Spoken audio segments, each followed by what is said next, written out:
शहर से कुछ ही किलोमीटर दूर एक बड़ा सा इंडस्ट्रियल एरिया था। वहीं पर स्थित थी शर्मा टेक्सटाइल फैक्ट्री।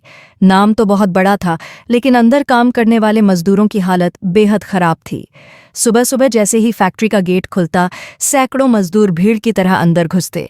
शाम तक पसीना बहाकर मालिक की जेब भरते। मजदूरों की जिंदगी मुश्किलों से भरी थी। न समय पर तनख्वाह मिलती, न खाने पीने की कोई व्यवस्था। फैक्ट्री के अंदर इतनी गर्मी और दमघोंटू माहौल था कि कई बार मजदूर बेहोश तक हो जाते। अगर कोई मजदूर हिम्मत करके मालिक से शिकायत करता तो उसे या तो पीटकर बाहर निकाल दिया जाता या फिर उसकी हाजिरी काट दी जाती। इस फैक्ट्री का मालिक था रघुवीर शर्मा। उम्र करीब 55 साल। पैसे और ताकत के घमंड ने उस निर्दयी बना दिया था। मजदूरों को वह इंसान नहीं बल्कि गुलाम समझता था। उसके लिए मजदूर सिर्फ एक मशीन थे जो दिन रात काम करें और उसकी तिजोरी भरें। गांव देहात से गरीब लोग काम की तलाश में यहाँ आते। रघुवीर उन्हें मामूली मजदूरी देकर खून पसीना निचोड़ता। कोई आवाज उठाता तो गुंडे बुलाकर डरवा देता। मजदूरों में इतनी दहशत थी कि वे चाहकर भी मालिक के खिलाफ कुछ बोल नहीं पाते थे। लेकिन एक दिन सब कुछ बदलने वाला था। शहर की एसपी मैडम अनुप्रिया सिंह, जिनकी गिनती ईमानदार और निडर अफसरों में होती थी, उन्हें खबर मिली कि शर्मा टेक्सटाइल में मजदूरों पर जुल्म हो रहा है। पहले तो उन्होंने सोचा कि छापा मारकर सबूत इकट्ठा करेंगी, लेकिन फिर उन्हें एहसास हुआ, अगर मैं वाकई मजदूरों की हालत समझना चाहती हूँ तो मुझे उन्हीं की तरह जीना होगा। योजना बनी। अनुप्रिया मजदूर का भेष बनाकर फैक्ट्री में जाएंगी। अगली सुबह एक साधारण सी सूती साड़ी पहनकर, चेहरे पर हल्की सी धूल मलकर और हाथ में एक झोला लेकर अनुप्रिया फैक्ट्री के गेट पर पहुंची। उन्हें देखकर किसी को शक तक नहीं हुआ कि यह वही एसपी मैडम है जिनसे पूरा शहर खौफ खाता है। गेट पर खड़ा चौकीदार गुर्राया, कौन हो तुम? कहाँ से आई हो? अनुप्रिया ने बड़ी मासूमियत से जवाब दिया, गांव से आई हूँ, काम की तलाश में। सुना है यहाँ फैक्ट्री में मजदूरी मिलती है। चौकीदार ने ऊपर से नीचे तक देखा, फिर बोला, अंदर जा, सुपरवाइजर से बात कर ले, लेकिन याद रख यहाँ काम आसान नहीं है। अनुप्रिया अंदर पहुंची। फैक्ट्री का नजारा देखकर उनका दिल कांप उठा। चारों तरफ धूल, मशीनों का शोर, पसीने से तरबतर मजदूर और मालिक के डर से झुकी हुई गर्दनें। सुपरवाइजर ने घूरते हुए पूछा, क्या कर सकती हो? अनुप्रिया ने कहा, जो काम देंगे कर लूंगी, पेट पालना है। सुपरवाइजर हंस पड़ा, ठीक है, धागा बुनने वाली मशीन पर लगा देते हैं। 12 घंटे की ड्यूटी होगी और महीने का सिर्फ 5,000 मिलेगा। खाना पीना अपना इंतजाम करना पड़ेगा। अनुप्रिया ने सिर झुका लिया, जैसे बाकी मजदूर मजबूरी में हाँ करते हैं। शाम तक काम करते करते उनके हाथ छिल गए, लेकिन वे जानती थीं कि यही असली हकीकत है। दिन ढलने पर जब मजदूर थक कर बैठ गए तो उन्होंने धीरे धीरे बातचीत शुरू की। कोई बोला, बहन यहाँ मत रहो, मालिक बहुत जुल्मी है। दूसरा बोला, तनख्वाह महीनों तक नहीं देता और बोलने की हिम्मत करो तो पीटवा देता है। अनुप्रिया चुपचाप सब सुनती रही। अंदर उनका खून खौल रहा था, लेकिन अभी सही समय का इंतजार करना था। उसी वक्त फैक्ट्री के ऊपरी मंजिल से रघुवीर शर्मा उतरा। हाथ में सोने की चेन, मोटा पेट और आंखों में घमंड। जैसे ही वह मजदूरों के बीच आया, सब एकदम खामोश हो गए। अबे ओ हरामियों, रघुवीर गरजा, आज का टारगेट पूरा नहीं हुआ, कल अगर देर हुई तो सबकी हाजिरी काट दूंगा। मजदूर सिर झुकाकर खामोश रहे। अनुप्रिया ने पहली बार अपनी आंखों से देखा, ये वही पल था जब मजदूर इंसान से ज्यादा कैदी लग रहे थे। उनके दिल ने कसम खा ली, अब इनका हिसाब होगा और बहुत जल्द। लेकिन अभी उनकी पहचान किसी को नहीं पता थी। फैक्ट्री में हर कोई उन्हें सिर्फ एक नई मजदूर लड़की समझ रहा था। रात के समय जब फैक्ट्री बंद हुई और मजदूर अपने छोटे छोटे घरों की ओर लौट गए, अनुप्रिया ने एक कोने में बैठकर योजना बनाई। कल सुबह मैं सीधे मालिक के सामने जाऊंगी, बिना डर के। देखना, ये जुल्म अब नहीं चलेगा। अगली सुबह फैक्ट्री में जैसे ही रघुवीर शर्मा पहुंचे, अनुप्रिया ने बिना किसी डर के कदम बढ़ाया। सर, उन्होंने बड़ी मासूमियत से कहा। रघुवीर ने ऊपर से नीचे तक देखा और मुस्कुराते हुए कहा, क्या चाहती हो यहाँ? अनुप्रिया ने धीरे से कहा, सिर्फ काम करना चाहती हूँ सर, मेहनत करके पेट पालना है। रघुवीर ने जोर से हंसते हुए कहा, काम करना, मेहनत? यहाँ सिर्फ मेरी इजाजत से सब कुछ चलता है। ध्यान रखना, कोई गलती हुई तो। उनकी आंखों में ठंडी आग थी, लेकिन अनुप्रिया चुप रही, बस सिर झुका लिया। उसका साहस रघुवीर को थोड़ा चौंका गया, लेकिन उसने इसे नजरअंदाज किया। दिन भर अनुप्रिया ने मशीनों के पास काम किया। धूल, धक्का, जोर जोर से शोर और गुस्साए मालिक के आदेश, सब सहा। मगर उनके दिमाग में केवल एक ही विचार था, आज का दिन उनका सबक सिखाने का पहला कदम होगा। शाम को जब मजदूर थक कर बैठ गए, अनुप्रिया ने उनसे धीरे से बात शुरू की। तुम सब इतने डर क्यों रहे हो? एक बुजुर्ग मजदूर ने कहा। हमारे पास कोई रास्ता नहीं, मालिक हर गलती पर मारता है, हम बोलते नहीं। अनुप्रिया ने दिल ही दिल में सोचा, अगर मैं एसपी हूं तो ये इंसाफ किस तरह मिलेगा? अगले दिन फैक्ट्री में नया आदेश आया। रघुवीर ने गुंडों के साथ मजदूरों को इकट्ठा किया और धमकाया, अगर टारगेट पूरे नहीं हुए तो सभी की हाजिरी काट दूंगा, कोई बहाना नहीं चलेगा। मजदूर घबराए हुए थे, लेकिन अनुप्रिया चुपचाप खड़ी थी। उसकी आंखों में आग थी जो किसी को भी झकझोर सकती थी। जैसे ही रघुवीर थोड़ी देर के लिए चला गया, अनुप्रिया ने अपने आप से कहा, अब समय आ गया है, मैं खुद मालिक के सामने जाऊंगी और देखूंगी कि उसकी शक्ति कितनी असली है। अगली सुबह फैक्ट्री के मुख्य हॉल में सभी मजदूरों की निगाहें उस महिला पर टिकी हुई थीं। रघुवीर ने बड़े घमंड के साथ प्रवेश किया। सब तैयार हो? आज का टारगेट पूरा होना चाहिए। अनुप्रिया ने बिना झिझक के कहा, मालिक जी, मैं चाहती हूं कि आप मेरे साथ थोड़ा समय बिताएं। मैं आपको दिखाना चाहती हूं कि मजदूरों की हालत क्या है। रघुवीर ने उसका मजाक उड़ाया। तुम? दिखाना? किस हिम्मत से? लेकिन अनुप्रिया ने साहस से कदम बढ़ाया। मैं सिर्फ इंसान हूं सर, और इंसानियत की कीमत आपसे पूछने आई हूं। मजदूर चौंक गए। उन्होंने पहले कभी किसी को मालिक के सामने इतनी हिम्मत से बोलते नहीं देखा था। रघुवीर का चेहरा लाल हो गया, लेकिन उसने गुस्से में कह दिया, अगर तुमने कुछ भी गड़बड़ किया तो पछताओगी। अनुप्रिया ने शांत होकर कहा, मैं डरती नहीं सर, मैं सिर्फ सच्चाई दिखाऊंगी। और तभी फैक्ट्री के सारे कैमरे चालू हो गए। अनुप्रिया ने सीक्रेटली अपने एसपी टीम को संदेश भेजा था, अब समय आ गया है। रघुवीर ने मजदूरों को डांटा, लेकिन किसी ने आंख उठाकर भी नहीं देखा। अनुप्रिया ने गहरी सांस ली और अपने कदम बढ़ाए। फैक्ट्री का माहौल अचानक बदल गया था। रघुवीर शर्मा की आंखों में गुस्सा और शक दोनों झलक रहे थे। क्या तुम समझती हो कि तुम क्या कर रही हो? रघुवीर ने आवाज उठाई। अनुप्रिया ने शांत होकर कहा, सर, मैं सिर्फ सच दिखा रही हूं, आपसे नहीं डरती। फैक्ट्री में मौजूद मजदूर चुप थे, सिर्फ आंखों से कह रहे थे, सही है, यही तो चाहिए था। अनुप्रिया ने धीरे धीरे रघुवीर की ओर कदम बढ़ाया। आप सोचते हैं कि शक्ति सिर्फ डर दिखाने में है, लेकिन असली शक्ति इंसानियत और न्याय में होती है। रघुवीर का गुस्सा बढ़ा। तुम्हें समझना चाहिए कि यहाँ मेरी इजाजत के बिना कुछ नहीं होता। लेकिन अनुप्रिया ने नजरें मिलाकर कहा, इजाजत सिर्फ ताकतवरों के लिए नहीं होती सर, हर इंसान की गरिमा और अधिकार भी मायने रखते हैं। तभी फैक्ट्री के दरवाजे खुल गए। एसपी और उनकी टीम अंदर दाखिल हुई। रघुवीर की गर्दन पर ठंडी टक्कर महसूस हुई। ये क्या है? उसने हक्का बक्का होकर कहा। अनुप्रिया ने मुस्कुराते हुए कहा, सर, ये वही इंसाफ है जो आपसे कभी नहीं देखा गया। एसपी ने रघुवीर की तरफ कदम बढ़ाया।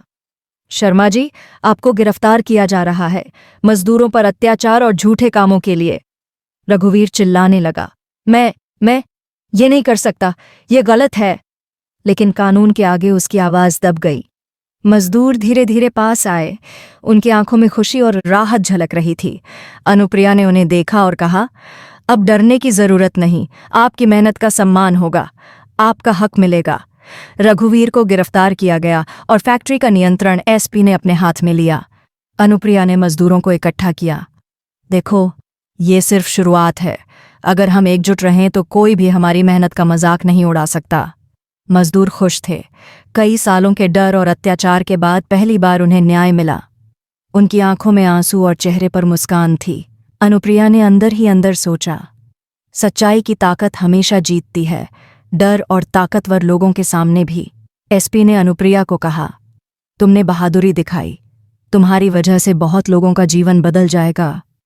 अनुप्रिया ने सिर झुकाकर कहा, मुझे सिर्फ इंसाफ चाहिए था, यही मेरी पहचान है।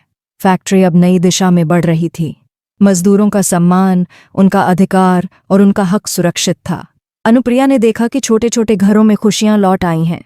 हर मजदूर अब गर्व से कह सकता था, हमारी मेहनत की कीमत समझी जाएगी। और इस तरह अनुप्रिया की बहादुरी ने न केवल एक भ्रष्ट मालिक का सामना किया, बल्कि पूरी फैक्ट्री में बदलाव की शुरुआत की।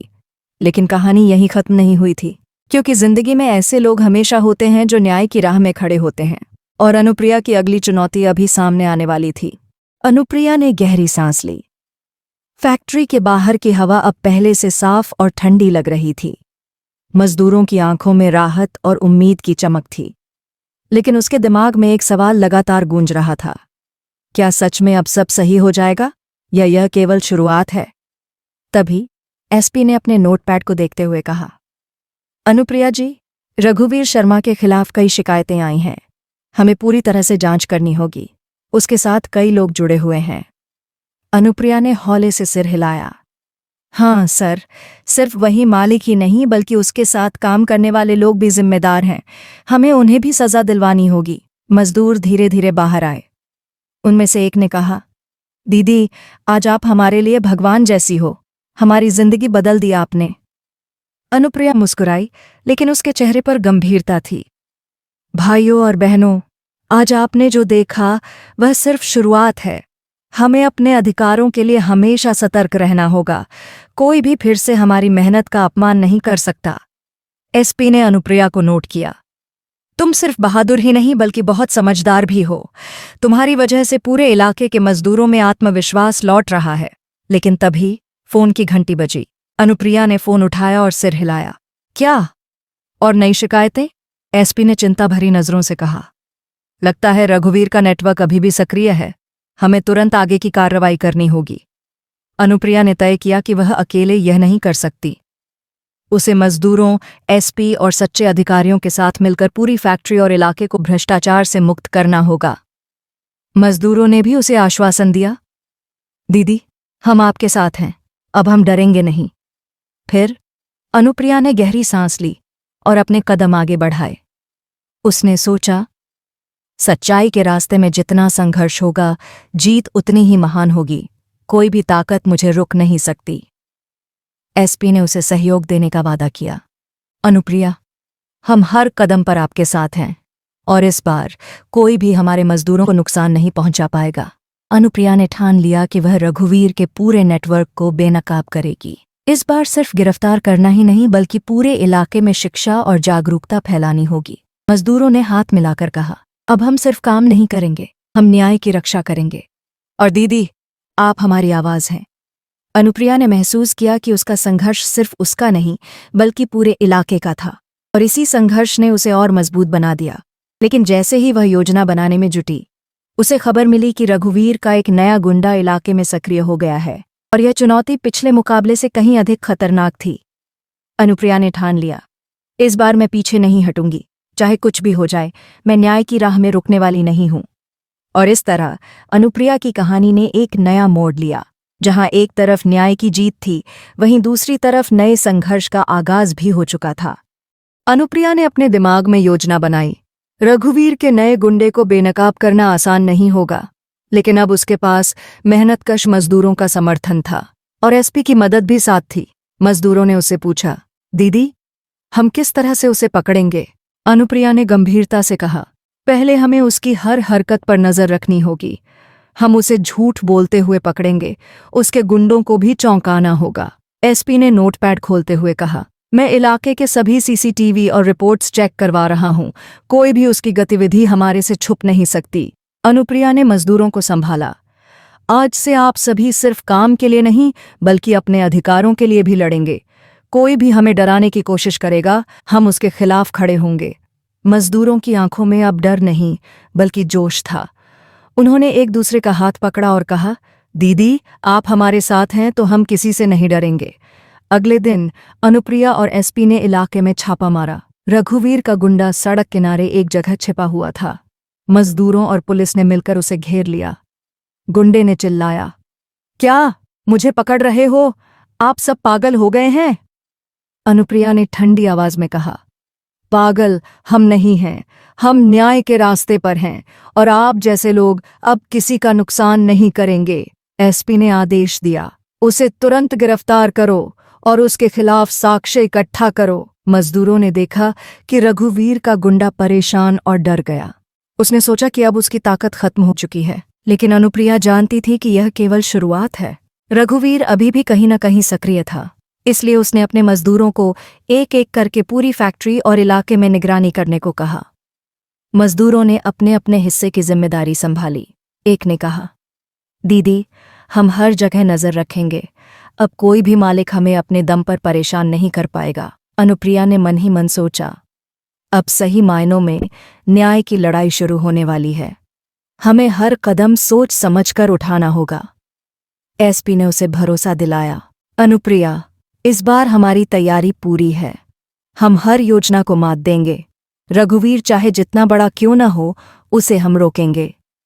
लेकिन जैसे ही उन्होंने नया रणनीति बनाया, उन्हें पता चला कि रघुवीर ने अपने कुछ गुंडों को और भी खतरनाक तरीके से इलाके में भेजा है। अब यह लड़ाई सिर्फ पकड़ने की नहीं, बल्कि पूरे इलाके को भ्रष्टाचार से मुक्त करने की थी। अनुप्रिया ने ठान लिया, कोई भी ताकत हमें रोक नहीं सकती। हम अपने मेहनतकश मजदूरों के साथ इस लड़ाई को जीतेंगे। मजदूरों ने उसका हाथ पकड़कर कहा, दीदी, आप हमारी उम्मीद हैं। अब हम डरेंगे नहीं, हम न्याय की तरफ बढ़ेंगे। और इस तरह अनुप्रिया ने न केवल गुंडों को डराया, बल्कि पूरे इलाके में एक नई जागरूकता की शुरुआत की। अगले दिन अनुप्रिया सुबह सुबह फैक्ट्री के पास पहुंची। मजदूर पहले से तैयार थे। उनकी आंखों में अब डर नहीं था, बल्कि जोश और आत्मविश्वास था। अनुप्रिया ने कहा, आज हम रघुवीर के मुख्य गुंडे को पकड़ देंगे। हमें सबूत चाहिए ताकि न्याय सुनिश्चित हो सके। एसपी ने सभी पुलिसकर्मियों को निर्देश दिया, हर रास्ते पर नजर रखें, कोई भी व्यक्ति इधर उधर न भाग पाए। मजदूरों ने फैक्ट्री के हर हिस्से में छिपकर निगरानी शुरू कर दी। एक मजदूर ने देखा कि रघुवीर अपने कुछ गुंडों के साथ गुपचुप मीटिंग कर रहा था। वह तुरंत अनुप्रिया को सूचित करने भागा। अनुप्रिया ने शांत लेकिन सख्त आवाज में कहा, अभी हमें धैर्य रखना होगा। जैसे ही मौका मिलेगा, हम सभी को पकड़ेंगे। कुछ घंटे बाद रघुवीर का गुंडा गलती कर बैठा। उसने मजदूरों की मौजूदगी न समझते हुए अपने फोन पर आपराधिक योजना की बातचीत की। एक मजदूर ने तुरंत रिकॉर्डिंग शुरू की। अनुप्रिया ने कहा, बस यही मौका है एसपी, इसे पकड़ने का समय है। एसपी और पुलिसकर्मी तेजी से गुंडे की ओर बढ़े। गुंडा घबरा गया और भागने की कोशिश करने लगा, लेकिन मजदूरों ने रास्ता रोक दिया। गुंडा अब फंस चुका था। अनुप्रिया ने गुंडे की ओर इशारा करते हुए कहा, अब तुम्हारी हरकतों की सजा मिलनी चाहिए। तुमसे ज्यादा मेहनतकश लोग हैं और उन्होंने न्याय पाने का हक पाया है। एसपी ने आदेश दिया, उसे गिरफ्तार करो। सभी साक्ष्य हमारे पास सुरक्षित हैं। अब यह मामला अदालत तक जाएगा। गुंडे के डर और शर्म में चेहरे लाल हो गए। उसे पुलिस वाहन में बैठाया गया और मजदूरों ने राहत की सांस ली। अनुप्रिया ने मजदूरों को संबोधित किया, देखा आपने, अगर हम सब मिलकर काम करें तो कोई भी ताकत हमें दबा नहीं सकती। न्याय पाने का रास्ता कभी आसान नहीं होता, लेकिन नामुमकिन भी नहीं है। मजदूरों ने खुशी खुशी कहा, दीदी, आपने हमारी उम्मीद जगाई है। अब हम जानते हैं कि कोई भी मालिक अपने दम पर हमें परेशान नहीं कर सकता। लेकिन अनुप्रिया जानती थी कि लड़ाई अभी पूरी नहीं हुई। रघुवीर अब भी कहीं न कहीं अपने अन्य गुंडों के साथ योजना बना रहा था। इसलिए उसने फैसला किया कि अब पूरे इलाके में जागरूकता फैलानी होगी। अनुप्रिया ने एसपी से कहा, हमें मजदूरों के लिए नियमित बैठकें रखनी होंगी। उन्हें बताएं कि कैसे अपने अधिकारों की रक्षा करें। एसपी ने मुस्कुराते हुए कहा, आप सही कह रही हैं, यह सिर्फ एक जीत है, पूरी लड़ाई अभी बाकी है। मजदूरों ने उसकी बात सुनकर उत्साहित होकर योजना बनाई। वे तय करने लगे कि अब कोई भी मालिक अपने अधिकारों को दबा नहीं पाएगा। अनुप्रिया ने मन ही मन सोचा, अब असली बदलाव की शुरुआत हो चुकी है। मेहनतकश लोगों का सम्मान और न्याय हर हाल में मिलना चाहिए। और इस तरह फैक्ट्री और आसपास के इलाके में एक नई ऊर्जा और जागरूकता फैलने लगी। मजदूर अब डरने के बजाय अपने हक के लिए लड़ने लगे थे। अनुप्रिया ने मुस्कुराते हुए कहा, याद रखना, अगर हम सब मिलकर कोशिश करें तो कोई भी ताकत हमें दबा नहीं सकती। मेहनतकश लोगों का सम्मान और न्याय हर हाल में मिलना चाहिए। अगर आपको यह कहानी पसंद आई और आप ऐसे और प्रेरक और रोमांचक कहानियां सुनना चाहते हैं तो कृपया अनप्रेडिक्टेबल स्टोरीज चैनल को सब्सक्राइब करें। अपने दोस्तों के साथ भी यह वीडियो शेयर करें ताकि हर कोई जान सके कि मेहनत और हिम्मत से किसी भी अन्याय को हराया जा सकता है।